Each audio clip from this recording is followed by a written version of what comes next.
اعوذ باللہ من الشیطان الرجیم بسم اللہ الرحمن الرحیم۔ معزز ناظرین، ڈی ایم کویسچن ٹائم کے ساتھ میں ہوں شاہد جنجوعہ۔ پاکستان کے حالات پر اگر ہم نظر دوڑائیں تو معیشت کے بحران کے مسلسل اور مہلک زوال نے اشرافیہ کی منافقت اور خسی پن کو عیاں کر دیا ہے۔ ایسا لگتا ہے کہ پاکستان تباہی اور بربادی کی اندھی کھائی میں گرتا جا رہا ہے۔ حکمرانوں کے پاس عذر اور توجہ ہٹانے کے بہانے ختم ہوتے جا رہے ہیں۔ بے حسی، سفاکی اور عوام سے بے دردی اور بے رحمی کا سلوک یہ ان کے کردار کا اوچھا پن ظاہر کر رہا ہے۔ مذاکرات محض وقت گزاری اور ری گروپنگ کے لیے ایک بہانہ تھا، اور ان مذاکرات کے دوران بے شک طالبان اور دہشت گردوں نے فائدہ حاصل کیا اور اپنے بندے چھڑوا لیے، لیکن ان کے مقابلے میں حکومت کی پوزیشن اتنی کمزور تھی اور وہ بارگیننگ میں اپنا ایک بھی بندہ چھڑانے کا مطالبہ تک نہ کر سکی۔ غربت، جہالت اور طرح طرح کے مسائل جن کے اندر پاکستان جھگڑا ہوا ہے، اور پھر اس کے اوپر ایک اصولی فیصلہ کہ ایسے دہشت گردوں کے خلاف پاکستان کی افواج ایک فیصلہ کن آپریشن کرنے کے موڈ میں تھی، اور ان حالات کے اندر ڈاکٹر طاہر القادری پاکستان کے اندر جاتے ہیں۔ ان کے جانے کا مقصد کیا تھا، اور ان کے جانے کے بعد کیا ہوا کہ اچانک حکومت نے ہر طرف پکڑ دکڑ شروع کر دی۔ دارالخلافہ ان کے کارکنوں سے بھر گیا، اور پھر اعلان ہوا کہ دہشت گردی کا خطرہ ہے، اور اس خطرے کا جواز بنا کے حکومت نے ان کے جہاز کو اسلام آباد سے لاہور موڑ دیا۔ یہ کہانی کا ایک رخ۔ دوسرا رخ اس کہانی کا یہ ہے کہ طاہر القادری کی آمد محض ایک بہانہ تھی۔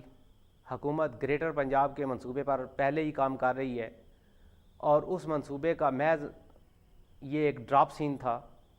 اس کے اصل مقاصد یہ تھے کہ پاکستان کی نیشنل ایئر لائن کو اتنا چیپ کر دیا جائے اور اس کی اتنی کریڈیبلٹی خراب کر دی جائے کہ جب اس کی بولی لگے تو کوئی کریڈیبل خریدار اس کی طرف نہ آئے، اپنے ہی لوگ اس کو خریدیں۔ اور ایسا اس لیے بھی تھا کہ پاکستان کے تمام ایئرپورٹس کراچی، اسلام آباد اور پشاور یکے بعد دیگرے ایک ایک کر کے اتنے کمزور کر دیے جائیں، اتنے خطرناک قرار دیے جائیں کہ لوگ بیرونی دنیا سے سیدھا پاکستان جانے کی بجائے وہ پہلے دلی جائیں، اور پھر دلی سے میٹرو بس کے ذریعے لاہور، اور پھر وہ جہاں جانا چاہیں۔ یہ ایک منصوبہ تھا، یہ ایک لوگوں کا خیال ہے۔ کیا اس کے اندر کی کہانی کیا ہے؟ آج کے اس ٹاک شو کے میرے مہمان ہیں مسلم لیگ نون کے وائس پریزیڈنٹ، بڑے معروف سیاسی اور سماجی کارکن ہیں، دنیا انہیں اسد بٹ کے نام سے جانتی ہے۔ اسد بٹ صاحب، آپ کو اس پروگرام میں آمد پر شکریہ۔ شکریہ جی۔ ان کے نیکسٹ پاکستان عوامی تحریک کے اسپوکس پرسن ہیں، اور ان کا تعلق قانون کے شعبے سے ہے، میری مراد شاہد مسعود صاحب۔ آپ کو پروگرام میں تشریف آوری پر شکریہ۔ بہت شکریہ۔ پروگرام کا آغاز ہم اسد بٹ آپ سے کریں گے۔ اسد بٹ، پہلے کراچی ایئرپورٹ پہ حملہ ہوتا ہے، اس کے بعد اسلام آباد ایئرپورٹ پہ ایک عجیب صورتحال پیش آتی ہے۔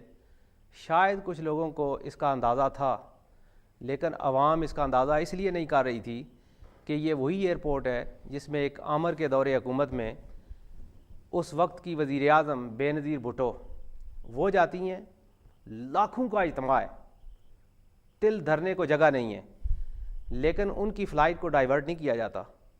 اس وقت کا آمر انہیں بڑے آرام سے اترنے دیتا ہے، کوئی ہلا گلی نہیں ہوتی۔ پھر اس کے بعد پھر ایک آمریت کا دور ہے، اور بے نظیر بھٹو کا طیارہ کراچی میں اترتا ہے، کچھ نہیں ہوتا۔ آپ یہ بتائیں کہ آپ کی حکومت، آپ تو جمہوری دور کے اور جمہوریت کے چیمپئن ہیں، یہ پاکستان کے اندر اتنی ہلا گلی ہے کیوں؟ صحافیوں کی پکڑ دکڑ، مار کٹائی، اور ہر جگہ بس ایسے لگتا ہے کہ حکومت بوکھلاہٹ کا شکار ہے، پریشان ہے. کیا سمجھتے ہیں آپ کو پریشانی کیا ہے آپ کو؟ جی بسم اللہ الرحمن الرحیم. پہلے تو میں آپ کا شکریہ ادا کرتا ہوں، آپ کا ڈی ایم کا، کہ آپ نے یہاں بلایا اور ہمیں موقع دیا بات کرنے کا. شکریہ. میں آپ کو اتنا بتانا چاہوں گا کہ کبھی بھی جب بھی ہماری حکومت آئی ہے، آپ پچھلی حکومت بھی دیکھ لیں جو 99 میں ہماری ختم ہوئی، جو اب ہماری جو چل رہی ہے پوزیشن، ہمیں کبھی بھی پرفارمنس تو کرنے دی نہیں نا. یعنی کہ جب بھی آپ سمجھیں کہ ایک بندہ آپ کرکٹ کی زبان میں پچ پہ آیا، آپ سمجھتے ہیں کہ پہلی بال پہ وہ 100 کر جائے، تو سر ایسے کام ایسے نہیں ہوتا. ہمیں جمہوریت کو ڈی ریل کیا گیا ہے، ہمیشہ جمہوریت کے پرخچے اڑائے گئے ہیں ہمیشہ. ہم تو کوشش بھی ہوتے ہیں جب بھی مسلم لیگ نون آتی ہے اور یہ ملک کی بھلائی کے لیے کچھ کرنا چاہتی ہے، تو یہ سارے اتحادی ارد گرد کے سارے اکٹھے ہو جاتے ہیں اور اس کو جمہوریت کو ناکام کرنے کے لیے سر جوڑ کے محنت کرتے ہیں تاکہ جمہوریت ختم ہو. میں تو یہی کہوں گا. میں تو آپ کیا یہ سمجھتے ہیں کہ ڈاکٹر صاحب کی آمد کیا آپ کی حکومت کے خاتمے کے لیے ایک سازش تھی؟ سر دیکھیں، ڈاکٹر صاحب کی ہمیں بڑی رسپیکٹ کرتا ہوں میں، لیکن جب بھی آپ یہ دیکھیں کہ آپ یہ جو اپنا جو مارٹون کا واقعہ پیش آیا ہے، ہم سب کو افسوس ہے، لیکن اس میں ہماری گورنمنٹ انوالو نہیں ہے. اس کے اندر اگر سراسر یعنی کہ ناانصافی ہو رہی ہے ہماری گورنمنٹ کے ساتھ. اگر آپ قادری صاحب کو دیکھیں، انہوں نے آنے کا اعلان کیا، ٹھیک ہے، تب انہوں نے اعلان کیوں نہیں کیا جب 12 مئی کا واقعہ پیش آیا تھا؟ تب انہوں نے اعلان کیوں نہیں کیا، انقلاب کیوں نہیں جاگا جب لال مسجد کا واقعہ پیش آیا؟ یعنی کہ یہ سارے انقلاب ہماری جمہوریت دور کے لیے ہیں، میاں صاحب کے لیے ہیں، کیونکہ یہ سارے اتحادی ہیں. آپ جنرل پرویز مشرف کا دیکھ لیں دور، آپ دور دیکھ لیں اپنا ان کا چودھری شجاعت صاحب کا، یہ سارے وہی اتحادی ہیں. اسد بھائی، بات یہ ہے کہ اس وقت میاں نواز شریف صاحب وہ بھی کہہ رہے ہیں کہ انقلاب کی ضرورت ہے. وہ کہتے ہیں انقلاب آنا چاہیے، لیکن وہ یہ کہتے ہیں کہ انقلاب کا طریقہ کار جمہوری ہو. آپ یہ بتائیں کہ انقلاب اس کی ضرورت کیا ہے؟ سر مجھے اب یہ بتائیں، سارے حالات ٹھیک نہیں چل رہے؟ آپ یہ بتائیں کہ 1.5 لاکھ بندہ قادری صاحب کی پارٹی میں ان کی اپنے ہی یونیورسٹیز کا، کالجوں، اسکولوں کا ہے، ٹھیک ہے. آپ ضرور انقلاب لے کے آئیں، ہم انقلاب سے نہیں روکتے. آپ پراپر طریقے سے آئیں، الیکشن میں آئیں، اپنی پارلیمنٹ پاور میں بنائیں اور جو مرضی انقلاب لے آئیں. ٹھیک. میاں صاحب نے، میری بات ابھی کمپلیٹ نہیں ہوئی، میاں صاحب الیکٹڈ پرائم منسٹر ہیں. میاں محمد نواز شریف صاحب کو ہماری پبلک نے ووٹ دے کے سلیکٹ کیا ہے، تو سر ان کے ساتھ ناجائز ایسا نہیں ہونا چاہیے. نہیں ہونا چاہیے. شاہد مسعود صاحب، جی اگر پولیس ناجائز تجاوزات ہٹانے کے لیے آئی گئی تھی تو یہ تو حکومت کی سوابدید ہے، وہ چاہیں تو آپ کو سیفٹی اور سیکیورٹی دیں اور چاہیں تو وہ سیفٹی اور سیکیورٹی کے واپس لے لیں. جی، آپ نے اتنا زیادہ رجسٹ کیوں کیا ہے؟ میں عرض کرتا ہوں. اس سے پہلے میں ایک چھوٹی سی ان کی بات کو کلیئر کرتا چلوں، اس کے بعد میں اس بات پہ آتا ہوں. صورتحال یہ ہے کہ یہ کہتے ہیں کہ ہمیں کرکٹ کی پچ پہ ہم جاتے ہیں اور ہمیں کوئی اٹھا کے پھینک دیتا ہے. اصل صورتحال یہ ہے کہ پنجاب کی حکومت 1985 سے لے کر درمیان کے مشرف کے آپ 10 سال کو اگر نکال بھی دیتے ہیں، 40 سال میں سے اگر 10 سال نکال دیں تو 30 سال تک یہ پنجاب کے بلا شرکت غیر حکمران رہ چکے ہیں. اس حکمرانی کے دوران انہوں نے پنجاب کے عوام کو کیا دیا ہے؟ مہنگائی، بدامنی، بے روزگاری، دہشت گردی، لاقانونیت، اس کے علاوہ یہ دے کیا سکے ہیں؟ سارا معاملہ ان کی صلاحیت کا ہے، ان کو موقع دینے یا نہ دینے کا نہیں. اب میں اس چیز پہ آتا ہوں جو آپ نے فرمایا کہ بیریئر جو ہٹانے ان کی ثوابدید. یہ ثوابدید اس وقت ہوتی ہے جب کوئی بھی قانونی طریقے سے کوئی ادارہ کوئی بیریئر لگاتا ہے اور پھر جب وہ سمجھتا ہے کہ اب اس کی ضرورت نہیں رہی تو وہ اس کو وہاں سے اکھاڑ دیتا ہے. یہ آپ کی بات ویلڈ ہے، لیکن موجودہ صورتحال میں یہ بیریئر حکومت نے خود نہیں لگائے تھے. از خود ان کی طرف سے بیریئر لگانے کا تو معاملہ ہی نہیں تھا. یہ بیریئر ہائی کورٹ کے حکم پر اہل محلہ کی درخواست کی وجہ سے لگائے گئے تھے. اور اگر یہ بیریئر غیر قانونی ہی تھے تو اب حکومت نے انہیں بحال کیوں کر دیا ہے؟ اب جا کے کیوں دوبارہ بیریئر لگے ہیں؟ جی، دوبارہ یہ بیریئر لگا رہے ہیں. تو اس بیریئر کو لگانے کے لیے آپ نے اپلیکیشن ڈالی ہے؟ ہم نے کوئی اپلیکیشن نہیں ڈالی. جس وقت گورنر پنجاب ہماری منت کرنے ہمارے پاس آئے، اس وقت ہم نے یہ مطالبہ رکھا کہ آپ کیونکہ غیر قانونی طور پر آپ نے بیریئرز کو وہاں سے ہٹایا ہے، اس لیے واپس ان کو نصب کیا جائے. تو گورنر پنجاب نے ہماری اس بات کو موقف کو تسلیم کیا، مطلب یہ ہے کہ وہ غیر قانونی ہٹائے گئے ہیں، اس وجہ سے ہم انہیں دوبارہ نصب کر دیں گے۔ جہاں تک بات ہے کہ معاملہ اگر خالی بیریئر ہٹانے تک کا ہوتا تو ہمیں بھی اعتراض نہیں تھا، اس کا بھی ایک طریقہ تھا۔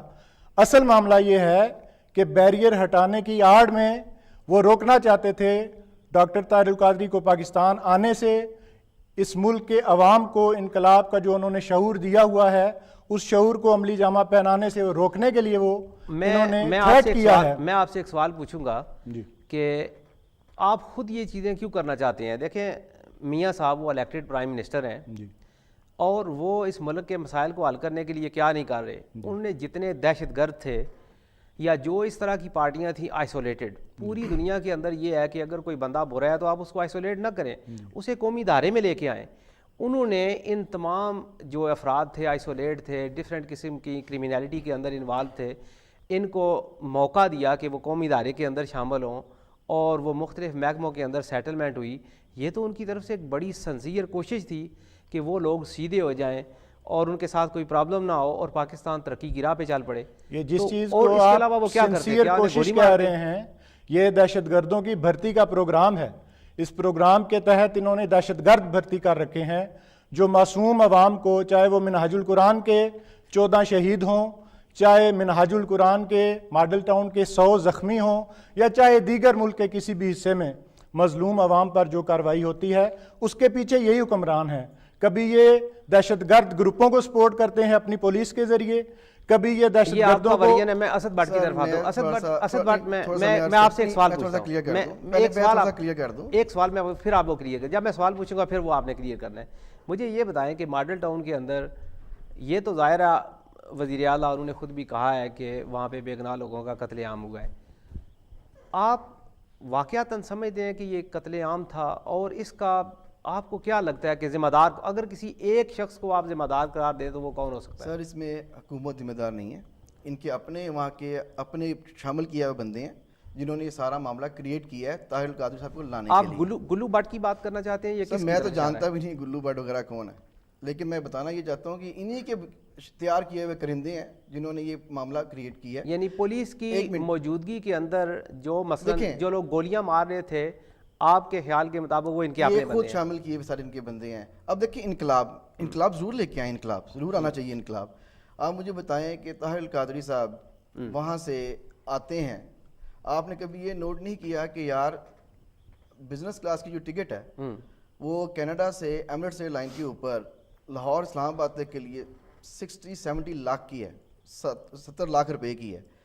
اگر مثال کے طور پہ ان کے کسی مرید نے ان کو گفٹ کر دیا، ٹھیک ہے، کہہ دیں گے نا مجھے گفٹ کر دیا، تو آپ اکانومی کی 3 لاکھ کی ٹکٹ پکڑیں، بقایا غریب لوگوں کے اوپر لگا دیں۔ انقلاب یہاں سے شروع کریں، اپنے گھر سے انقلاب شروع کریں، گھر سے شروع کریں۔ یہ بات ہے، یہ جواب یہ ان سے پوچھتے ہیں۔ آپ یہ بتائیں کہ وزیر اعظم پاکستان انہوں نے تقریر کرتے ہوئے یہ کہا تھا کہ پلے نہیں دیلا تے کر دی میلا میلا، یہ بات بتائیں کہ وہ تو خود وزیر اعظم پاکستان یہ کہہ چکے ہیں کہ قادری صاحب کے پاس پیسے نہیں تھے، تو جب ان کے پاس پیسے نہیں ہیں تو یہ انقلاب کے کس طریقے سے آپ انقلاب لانا چاہتے ہیں؟ انقلاب کے لیے تو آپ کو پیسہ چاہیے، اسمبلیوں کے اندر پہنچنے کے لیے آپ کو پاور چاہیے، نہ آپ کے پاس پاور نہ آپ کے پاس پیسہ، کیا کریں گے آپ؟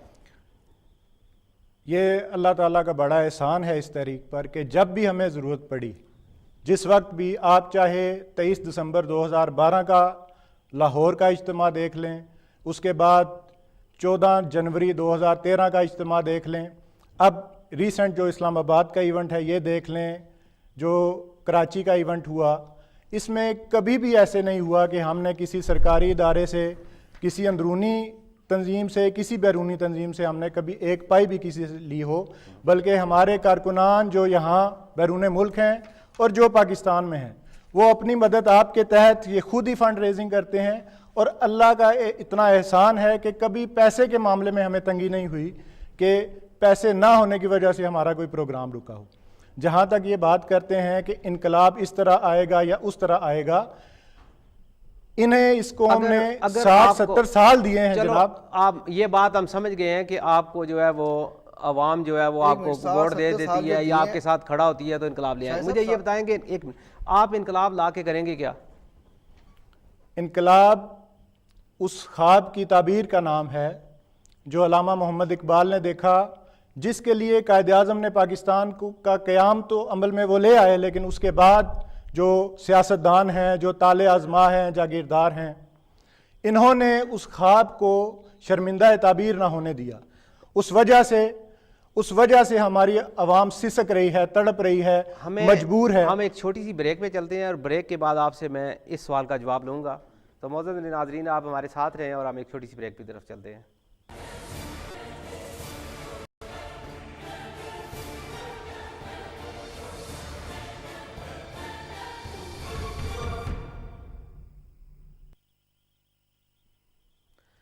شاہد مسعود صاحب، وقفے سے پہلے آپ کے ساتھ گفتگو ہو رہی تھی، ایک چھوٹا سا سوال اس کے اندر میں اور ایڈ کروں گا کہ وزیر اعظم بڑی یکسوئی سے آپریشن وزیرستان کے اندر گم تھے، آپ نے کیا سازش کی ہے؟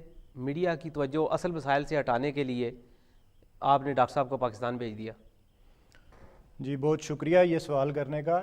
آپ کا یہ سوال اور میرے دوست کا ایک اعتراض تھا، ان دونوں کو میں ایک ہی جواب میں مختصراً اکٹھا کروں گا کہ جب وزیرستان کا آپریشن شروع ہوا اس کے بعد پوری قوم متحد ہو گئی، پوری قوم ایک پیج پہ آ گئی، ایون وہ جماعتیں جو آپریشن کی مخالفت کر رہی تھی وہ بھی خاموش ہو گئیں، اور یوں نظر آ رہا تھا کہ پوری قوم اکٹھی ایک طرف جا رہی ہے۔ ایسے موقع پہ کیا ضرورت تھی کہ رات کے 2:30 بجے کئی سینکڑوں ہزاروں پولیس والوں کے ساتھ حملہ کر کے وزیر اعلیٰ پنجاب نے اور اس کے حواریوں نے مل کر معصوم جانیں تلف کی؟ 100 سے زیادہ لوگوں پہ ڈائریکٹ فائرنگ کی گئی، اور کوئی بھی زخمی اور شہید ایسا نہیں ہے جس کو کمر سے اوپر گولی نہ لگی ہو۔ گلے پہ گولیاں لگی ہیں، گلے پہ گولیاں لگی ہیں، سینوں پہ گولیاں لگی ہیں، سروں پہ گولیاں لگی ہیں۔ ہمارے اب تک 14 افراد شہید ہو چکے ہیں اور 10 لوگ شدید زخمی ہیں، 10 لوگ شدید زخمی ہیں، اور 70 سے 80 لوگ ان کے علاوہ ہیں۔ اس کے علاوہ پرچے کا تو جناب ہم نے اپلیکیشن دے دی ہوئی ہے، پرچے کی اپلیکیشن دی جا چکی ہے، اس میں یہ شہباز شریف، نواز شریف، یہ رانا ثناء اللہ، یہ جتنی ان کی کابینہ ہے یہ سارے شامل ہیں۔ اور یہ میرے دوست کہہ رہے ہیں کہ سازش ہماری تھی۔ ہماری سازش اس میں کیسے ہو سکتی ہے کہ جب آئی جی آپ کا، ایس ایس پی آپ کا، لاہور کا جو سی پی او ہے وہ آپ کا، الف سے لے کے یہ تک آپ کے کارندے، آپ کے ملازم وہاں پہ جمع ہیں، اور آپ کہتے ہیں کہ حکومت اس میں شامل نہیں تھی؟ جب ڈائریکٹ فائر کیے گئے، ویڈیوز موجود ہیں، 18 گھنٹے 17 گھنٹے تک کا یہ آپریشن جاری رہا، اور اس کی ویڈیوز موجود ہیں، آپ لوگوں کے پاس، میڈیا کے پاس سارے ثبوت موجود ہیں۔ آپ لوگوں نے عوام کو دکھایا ہے، اور انہیں زیادہ تکلیف اور زیادہ پریشانی بھی اسی وجہ سے ہے کہ اس آپریشن کے نتیجے میں جس طریقے سے لوگوں کو قتل کیا گیا، پھر اس کا ملبہ ہمارے اوپر ڈالنے کی کوشش کی گئی۔ کس طریقے سے قتل کیا گیا یہ تو ساری دنیا نے لائیو فوٹیج جو دیکھی ہیں۔ آپ یہ بتائیں کہ آپ کا لائحہ عمل کیا ہے؟ مقدمہ آپ نے درج کرایا، کیا مقدمہ درج ہو گیا؟ مقدمہ درج نہیں کیا گیا، یہ بھی ایک لاقانونیت کی انتہا ہے کہ جو قاتل ہیں وہی مدعی بنے ہوئے ہیں اس کیس میں، ان کی درخواست پہ تو پرچہ ہو گیا، اور ڈاکٹر حسین محی الدین کے خلاف پرچہ ہو گیا، جس کا نام بعد میں انہوں نے نکال دیا جن کا نام۔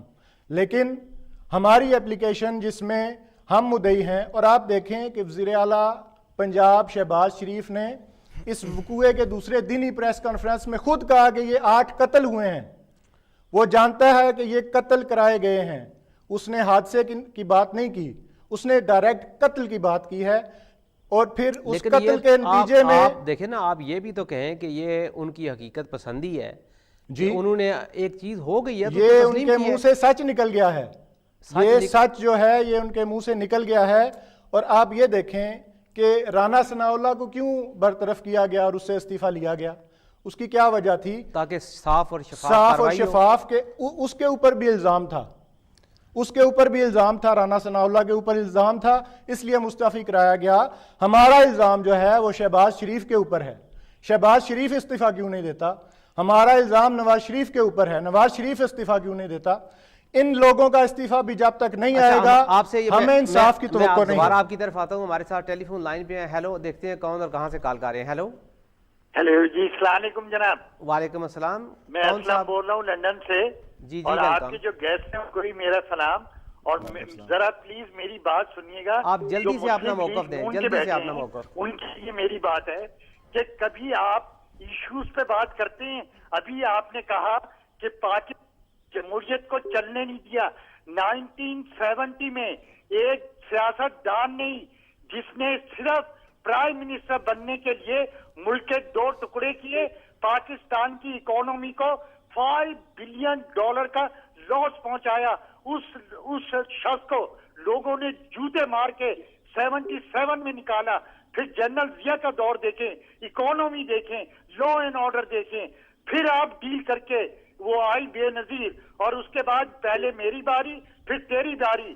99 میں پاکستان ڈیفالٹ کر چکا تھا, پاکستان بینک کرپٹ ہو چکا تھا جب آپ کی حکومت ختم ہوئی. پھر پرویز مشرف کا دور دیکھیں, لا اینڈ آرڈر دیکھیں, اور کبھی بتائیں مجھے کہ کبھی بھی کسی عامر کے اس میں لوگوں نے خودکشیاں کی ہوں اور اپنے بچوں کو مارا ہو. اور پھر آپ 2007 میں ڈیل ہوئی امریکہ میں, پہلے میری باری پھر تیری باری. وہ مذاق 5 سال پاکستان لٹتا رہا, پاکستان کے ادارے تباہ ہو گئے, اکانومی تباہ ہو گئی, لا اینڈ آرڈر تباہ ہو گیا. اور آپ کا لیڈر اپنی باری کے انتظار میں 5 سال اپوزیشن میں یہ نہیں بولا کہ آپ ملک کو کہاں لے جا رہے. اپنی باری کے انتظار میں آج پاکستان اس اسٹیج پہ ہے جہاں پہ رشیا کا بریک اپ ہوا تھا.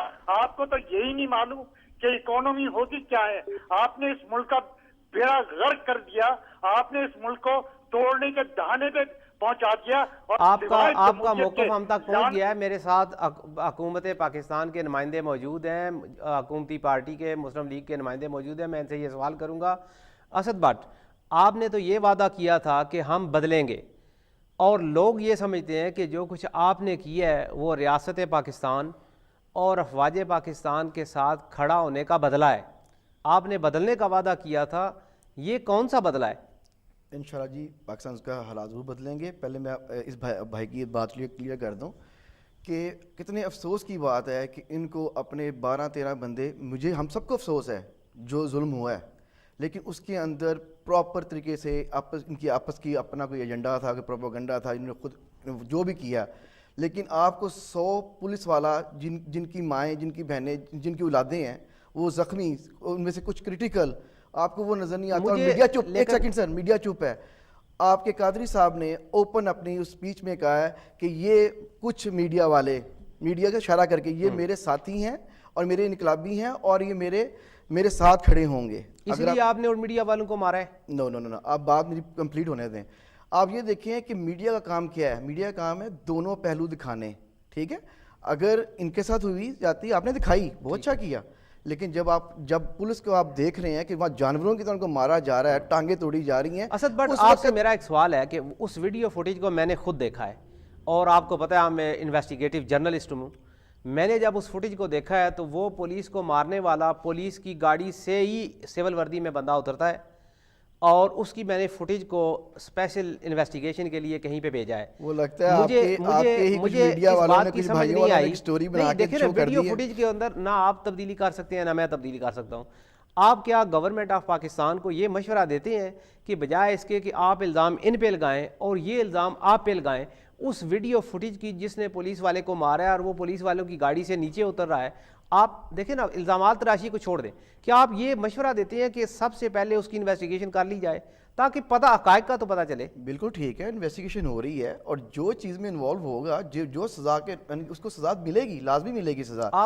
لیکن میں یہ کہنا چاہتا ہوں کہ آلریڈی ہمارا ملک حالت جنگ میں تھا. یہ جو ویڈیو فوٹیج ہم شو کر رہے ہیں یہاں پہ تو مجھے کوئی ایک بھی پولیس والا زخمی نظر نہیں آتا. یہ آپ وہ شو کر رہے ہیں, لاہور کی شو کر رہے ہیں, یہ بربادی ہے. یہ لاہور کی شو کر رہے ہیں, آپ ذرا پنڈی کی بھی شو کر دیں. پنڈی کے اندر تو میں نے کہا نا کہ دیکھیں آپ جو وہاں پہ آنسو گیس شیلنگ ہوئی ہے, یہ ساری چیزیں ہوئی ہیں. ایک بنایا گیا تھا, اس کو بنانے کے لیے گیم تیار کی گئی تھی کہ قادری صاحب کو لانا کیسے ہے, وہ گیم بن گئی. تو یہ گیم کس نے کیا؟ اس گیم میں میں آپ سارے پہلے مجھے بات کرنے دیں. اس گیم کے اندر آپ کون کون شامل ہیں؟ عمران خان شامل ہے. ہم حالت جنگ میں تھے. اس گیم کے اندر شامل کون ہے؟ نام لے, شامل کون ہے؟ عمران خان صاحب, عمران خان قادری صاحب اب دیکھیں آج عمران میری خان بات نے سنیں، آپ کو جلد 1 سے مہینے کا نوٹس دیا ہے. یہ وقت نہیں ہے جلسے جلوس اور ان دھرنوں کا، یہ وقت تھا کہ ملک کے ساتھ پاکستانی آرمی کے ساتھ کھڑے ہونے کا، کندھے سے کندھے ملانے کا، لیکن انہوں نے اس کو بھی بالکل سائڈ پہ کر دیا ہے. اسد بٹ آپ سے میرا یہ سوال ہے کہ یہ موقع تھا کہ ہم حکومت کے ساتھ کھڑا ہوتے. آپ یہ بتائیں کہ اس وقت پاکستان کو جو خطرات لاحق ہیں،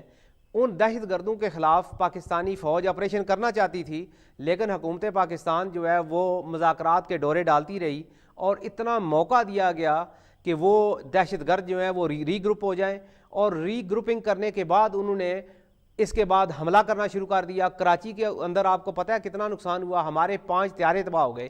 اس کے بعد جب یہ ایسا کیوں ہوتا ہے کہ حالات جب آخری حد پہ پہنچتے ہیں اس کے بعد وزیر اعظم فیصلہ لیتے ہیں؟ دیکھیں اسی پہ آخری سوال میں یہ آپ سے کرنا چاہوں گا کہ آپ دیکھیں لوگ کہتے ہیں کہ ہمارے وزیر اعلیٰ تو راتوں کو بھی جاگتے ہیں، تو جب لاہور پہ بھی حملہ ہوا ہے اس وقت بھی وزیر اعلیٰ سوئے رہے، اور جب یہاں پہ بھی سب کچھ ہوتا رہا وزیر اعلیٰ سوئے رہے. آپ یہ بتائیں کہ فیصلہ کرنے میں ڈیلے ہوتی کیوں ہے؟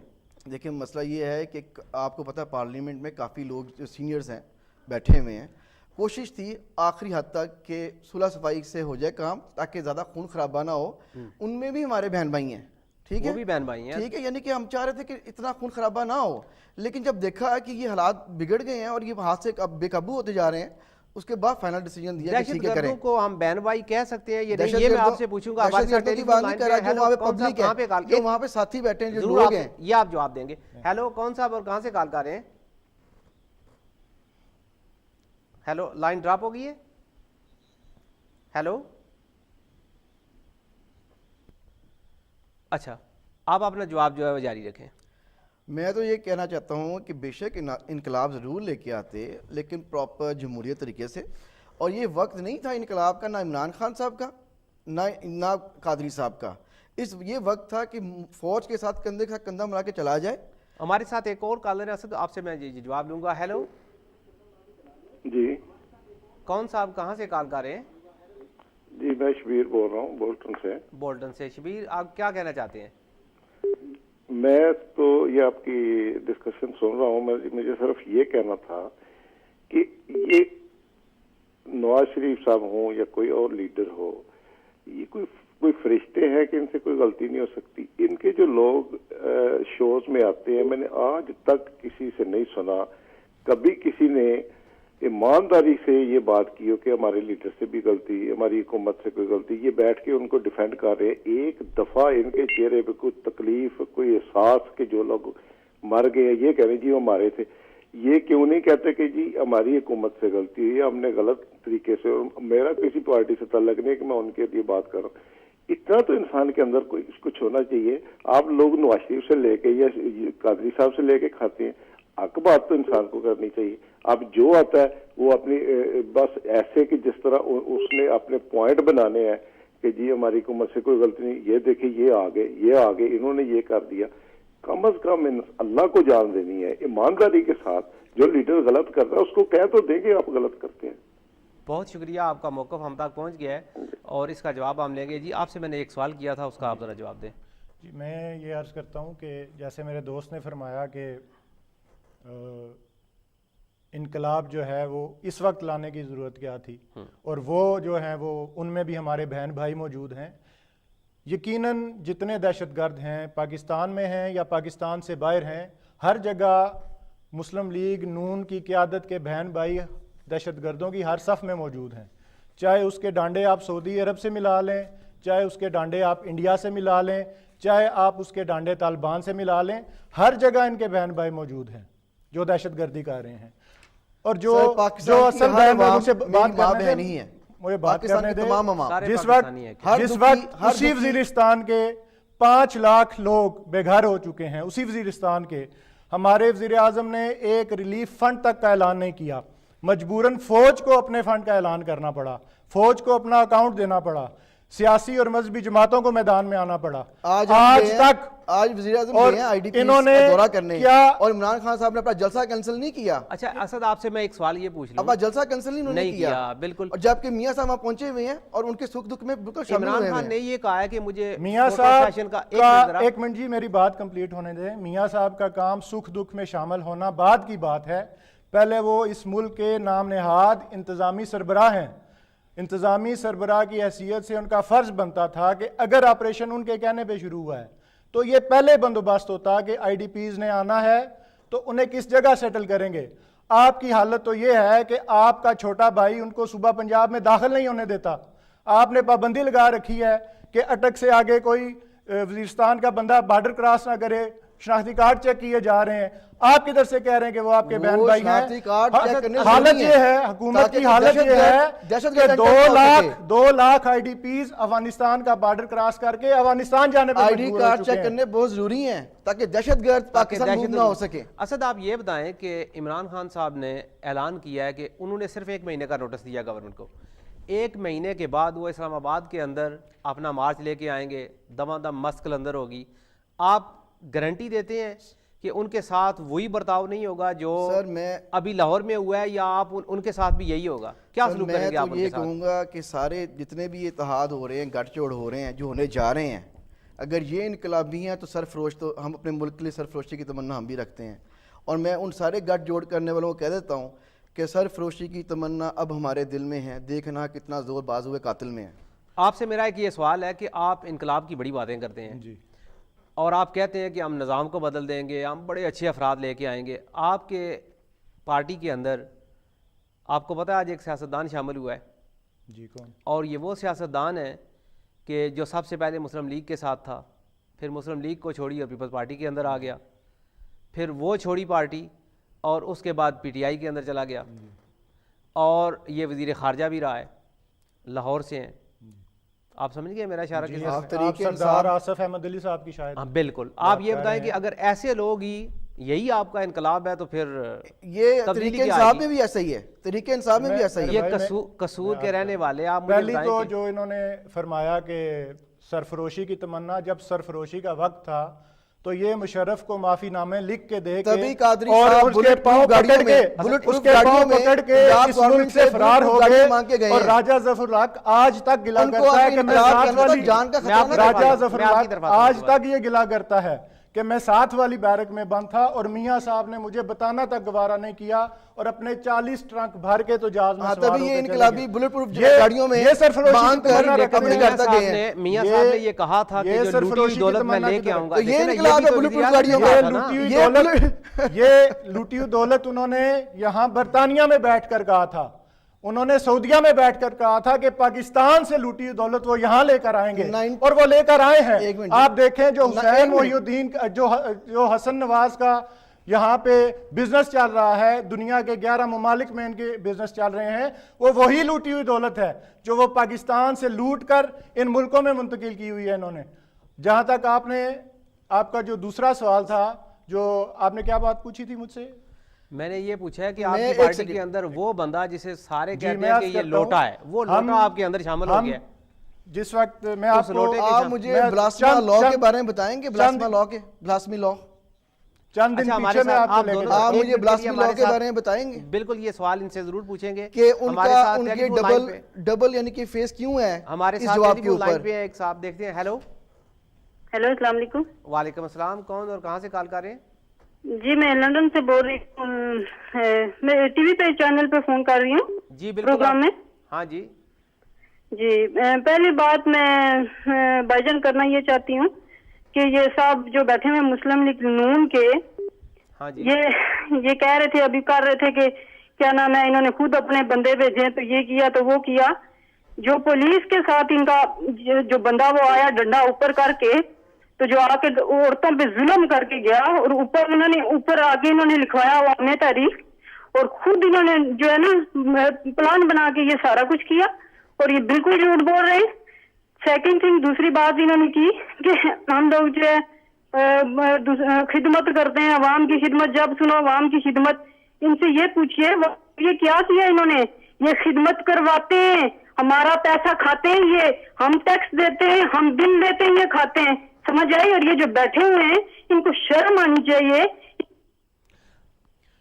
بہت شکریہ آپ کی کال کا. ذرا ہم یہ ہے کہ ہمارے پروگرام کے اندر تہذیب کے ادارے کے اندر رہتے ہوئے آپ ٹیلی فون کال کریں تو ویلکم. جہاں پہ ہم سوچیں گے کہ یہ بات جو ہے وہ تہذیب اور اخلاق کے دائرے سے باہر نکل رہی ہے, وہاں پہ ہم آپ کو تھینک یو کہہ دیں گے. مجھے اچھا آپ کے اوپر ان کا یہ سوال تھا کہ ان کی ڈبل پرسنالٹی کے بارے میں بتا دیں. ڈبل پرسنالٹی کیوں ہے؟ ڈبل پرسنالٹی کیوں ہے؟ آپ ان کا یہ بیان ہے کینیڈا میں لا ڈیفرنٹ ہے, پاکستان میں مسلمانوں کا لا کینیڈا کے اندر لا ڈیفرنٹ, پاکستان کے اندر لا ڈیفرنٹ, بلاسفیمی کا لا وہ بیان ان کا ڈینمارک کے اندر ڈیفرنٹ, پاکستان کے اندر ڈیفرنٹ. وہ جو ویڈیو یوٹیوب ہے اس کے اندر یہ کیا بات کر رہے ہیں وہ ڈنمارک کے اندر ایک ان کا جو نیشنل ٹی وی چینل ہے اس کو ڈاکٹر طاہر القادری کا ایک انٹرویو تھا. ان دنوں آپ کو یاد ہے ممتاز قادری اور سلمان تاثیر والا معاملہ چل رہا تھا, تو ان دنوں یہ ڈاکٹر طاہر القادری سے وہاں کے چینل نے یہ سوال پوچھا.